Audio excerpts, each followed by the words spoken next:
皆さんこんにちは。今ですね、私はカローラクロスに乗っております。こちらですね、私たちが乗っている車はカローラクロスのハイブリッドモデルになるわけなんですけども、カローラクロスにはガソリンモデルも用意されております。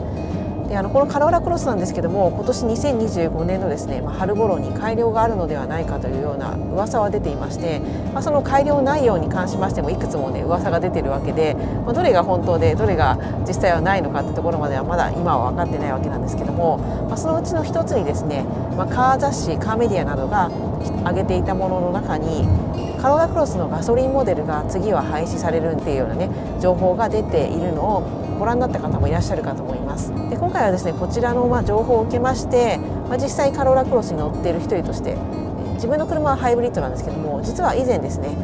カローラクロスのガソリンモデルに乗ったことがありますので、その時の感想なども含めてですね、ちょっと思うところなどをお話ししたいと思います。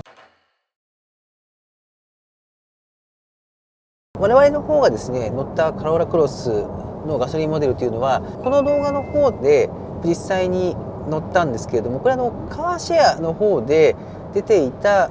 カローラクロスのこの改良前のモデルのガソリン車なんですね。グレードは一番下のグレードであったわけなんですけれども、そちらの方を乗りました。でこのグレードに関しては2023年の改良前なので、排気量としては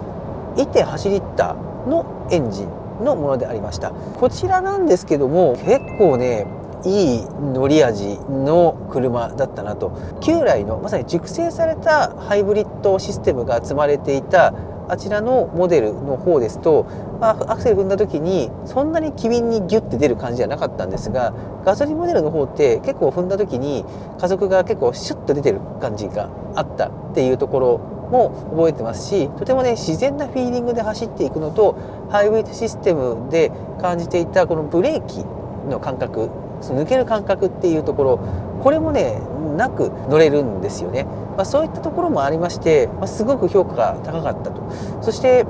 当時乗っていたカローラクロスと乗り心地に関して言うと遜色がなく、とても柔らかいものが備わっていて、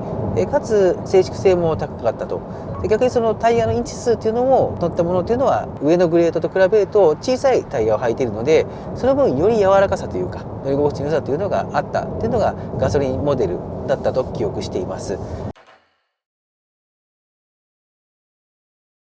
確かに長距離であったり、こういった高速道路とかいろんなところをもう本当に乗るっていうことであれば燃費も取りたいっていうところも分かるところではあるんですが、いわゆる街乗りをしますよっていうこの街乗りという中でわざわざ無理やりハイブリッドを乗せた車じゃなくてもいいっていう方もいると思うんですよね。そういう方からすると全然ガソリン車でいいよと。逆にそのガソリンモデルの例えば Z グレードとかであれば内装外装というところもおしゃれになりますし、さまざまな機能というのもついてきますので、そういった形で自分のライフスタイルに合わせてガソリンの最上位を選びたいっていう方も多分いるんじゃないかなと思うんですよね。ライバル車種を見た時に、例えばそのベゼルっていう車があります。あちらもガソリンモデルはあるんですけれど、ガソリンモデルのモデルこれ一択っていうことで、例えばガソリンモデルの最上位とか中間グレードとか選べないんですよ。ガソリンモデルって一番下のグレードっていうところで設定されている。そういうところって各社ガソリングレードっていうのはしっかりと用意していて、そこでやはりそのニーズを吸収するということをしているところがあるので、個人的にはねそのガソリン車ってすごくいいなと思っていたんですけれども、今回このガソリンモデルが廃止されちゃうっていう話聞いて、私は残念だなと本当に思っています。販売的にはハイブリッドのモデルっていうのがほとんど出ているとは聞いています。実際ディーラーの営業さんにもやはりこのハイブリッドを選ばれる方が非常に多いですという話も聞いたことあります。でもこの裏のところでのニーズってもうハイブリッドしかニーズがないかというと、そんなことはないかなと個人的には思っていて、私はガソリンモデルのニーズも根強くあるんじゃないかなと思っています。特に2リッターのダイナミックフォースエンジンに変わったモデル、私乗れてないんですけれども、燃費っていうところもそうですし、その走りというところ、加速精度っていうところも確実に良くなっている部分なので、ガソリンモデルとしていいモデルがなくなるというのはちょっと個人的には残念なポイントかなと思っているので、ぜひねガソリンモデルはぜひ残していただく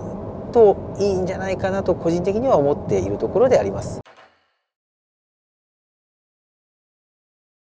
ハイブリッドトモデルよりもガソリンモデルの方が、価格としては全体的に抑えて作ることができるんだと思います。カローラクロスですね、近々改良があるということで、多分改良するたびに車っていうのは値上げされるものなので、やっぱカローラクロス自体の価格もアップされてくるんだろうなというふうに思います。そうなった時にやっぱりハイブリッドモデルがですねより高くなってしまうと、やっぱりちょっと高い車になったなっていう印象も受けてしまうと思いますし、実際私たちもカローラクロス前期型後期型と乗り継いでおりますけれども、車自体の出来が良くって、その出来が良いのに、ある意味その価格としては非常に抑えられている、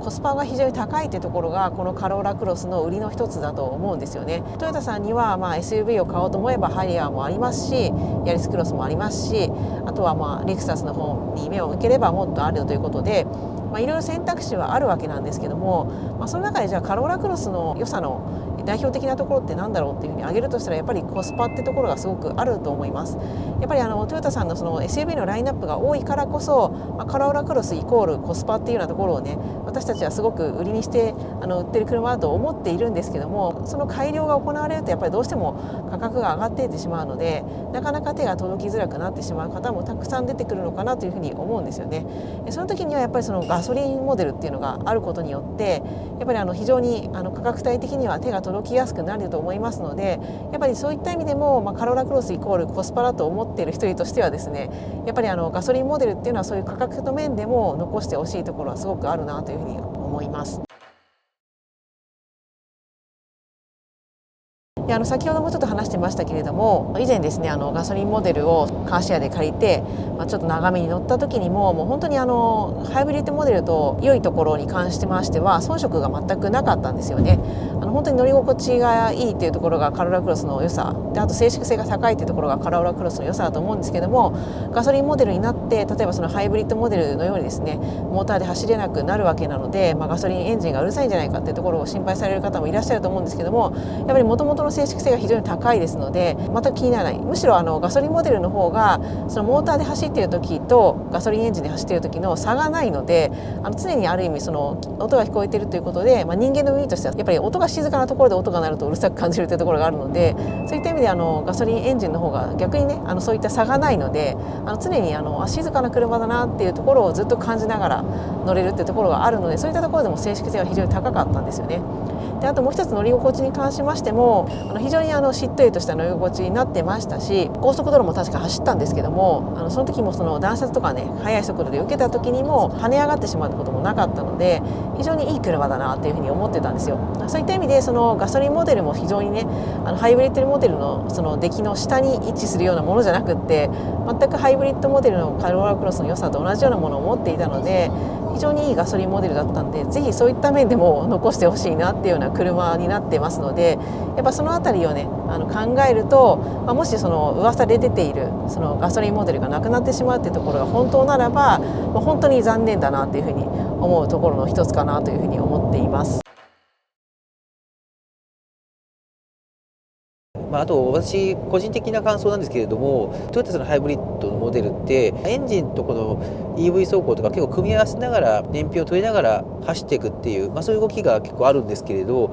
その中で思ったのが、これ他の車レクサスとかでもそうでした、NX っていう車がありました。であちらもハイブリッドとガソリンモデルがあって両方試乗したんですよね。でこの時に私ねガソリンモデルの方が個人的に走ってて楽しかったんですよ。でこれっていうのはやはりこのハイブリッドシステムじゃなくてやっぱりガソリンエンジンでキュッと走っていく時のトルクの出方であったりとか車の性能のさせ方も含めて、とてもねガソリンエンジンってこのしっくりくるっていう感覚があったんですね。でこの意味でカローラクロスに関しても、例えばその GR カローラクロスっていうのがね出てくるかもっていう話も聞く中で、おそらくあれって、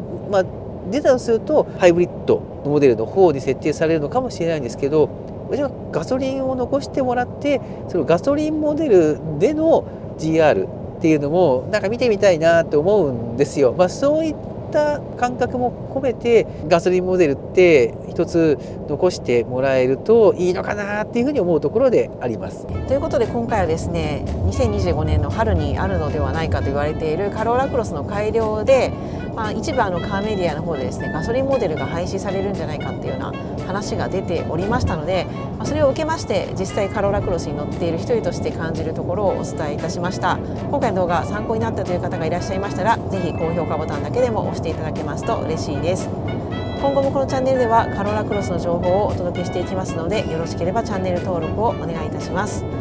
ここまでのご視聴ありがとうございました。